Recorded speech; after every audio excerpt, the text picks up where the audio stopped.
Hey guys, welcome back.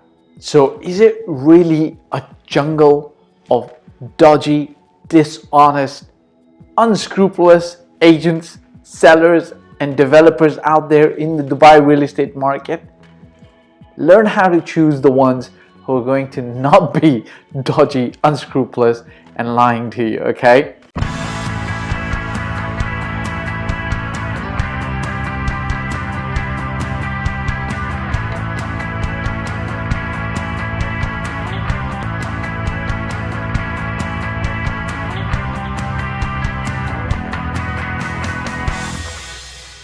Check this out. This is a comment from one of my subscribers, Ultra Sammy. There's two comments that I want to highlight. And Ultra Sammy says, but there are very few agents who show the real stuff going on with the market. And then in another comment he says, or she says, you have to go through, let alone investing, but even to buy a decent house for yourself to live in, one has to go through the gang of so many dodgy agents, developers, and sellers, and extremely unaffordable for a common man. So first of all, I empathize with you, Ultra Sammy. I understand where you're coming from, and trust me, I take no offense to you having the sentiment that, you know, there are agents who are unscrupulous, dishonest, so on and so forth. But check out one of my other videos where I talk about how to find an agent or an advisor, preferably, who's going to be true, honest, and well experienced and competent. However, just to address this point, perhaps I don't want to address this point. I want to share something with you, something that's very commonsensical, something that I learned from my mentor. His name's Suleiman Ahmed, okay?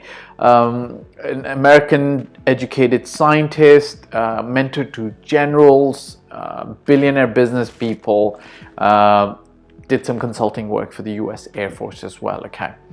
But this isn't a video about him, but this is a video about what he gave as an answer to somebody who was consulting with him. And this person said to him, "Oh, Mr. Suleiman, it is too difficult to find honest people in this country," okay?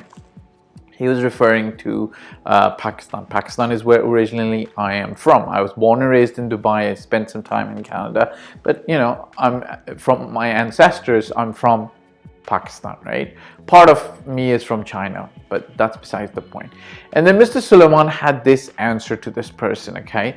He wanted to give him a very straightforward, commonsensical example. So if you bear with me and stick around, I'm going to share the same example with you, and then let's see if it makes sense, okay? Everybody knows about the bell curve, okay? The bell curve, okay? Okay, let's assume you do know about the bell curve. I'm not going to get into about bell curve and its semantics, but let's say you do know about the bell curve, okay? Now, the reason a bell curve is very useful because it helps us explain certain situations that happen in the world. For instance, let's take one of the Nordic countries in Europe, okay? And let's assume that the average height over there of every person is about 6 feet tall, okay? So the average height in, let's take Netherlands for instance, the average height is 6 feet, okay? I'm just trying to give an example, okay? Now what you'll find is while the average height of people in that country is 6 feet, you will find that some people are 6.1, 6.2, 6.3, all the way to 7 feet. Would it be fair, and would you agree with me? I'd love you to comment in the comment section if you agree with me. Would it be fair to say that while the average height is 6 feet, there will be people who are 7 feet tall over there? Yes, I think you'd agree. And then there would be people at 5.9, 5.8, 5.7, all the way to 5 feet or even lower than that. Would it be fair to say that that country would have people who are 5 feet tall as well? Let's take for instance another example. Let's say we say that a certain country, pick any country, but everybody in that country has blue eyes, okay? That's the average, okay? So everybody has blue eyes, okay? Everybody's eyes are blue. Would it be fair to say that there would be different shades of blue all the way, so that they be darker and darker, all the way that there would be some people who have black eyes in that country?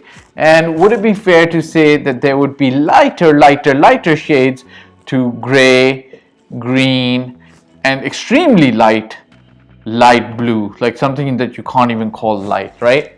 Yeah, would it be fair to say?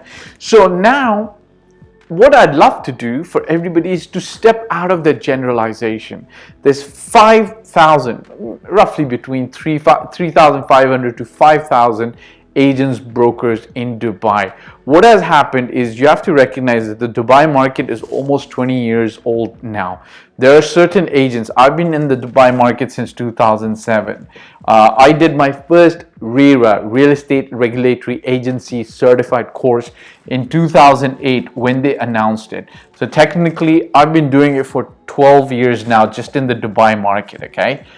There are people who were in the Dubai market even before me. It would be dishonorable to say that people who've been in the Dubai market 5+ or 10+ years have been around simply by lying, cheating, and being dishonest to their customers and clients. Now, with 5,000 agents, let's even take 4,000 agents, would it be true that some would be extremely honest and extremely competent? Yes, there would be a few here, and there would be a few here who, I'm not saying everybody's designed, but you get all kinds of people over here as well. Now, it's your role as the buyer, not the unscrupulous, but the scrupulous buyer, to choose, or the seller to choose somebody who's competent and honest. They're there, they exist. You have to be patient and interview them, ask them, right? Don't go with the first person that comes around. Trust me, they're there. Out of the 4,000, not all 4,000 are going to be dishonest and incompetent. Obviously, two things that you want to absolutely make sure that you're getting. This was a question one of my mentors asked 7 years ago. Do you want somebody honest, or do you want somebody competent? I'll give you the simple answer. You want your real estate agent to be both. If your real estate agent is super honest but is not competent, he could cost you money. I'm not saying he will, but it's not really good to have somebody who's very honest. That's great. I love to work with honest people, but if they're not competent, you're going to lose out. At the same time, you don't want somebody who's very competent and very experienced but not honest. So you need both as key characteristics in the agent you choose. All the best. Okay guys, so thanks for watching. My name again is Fahd Dawood. I've been doing this for 14+ years. I started in 2006 in Toronto, Canada, and since 2007 I've been doing this in Dubai. I generally talk about real estate, your life, my life, and our path to allowing financial bliss coming to us. If you want to work with me, such as buy a property in Dubai, or you need general advice, you can hit me up on in the contact form below. If you've liked this video, I'd appreciate if you subscribe, press the bell icon, and hit the like button, and share it with other friends. Ciao for now.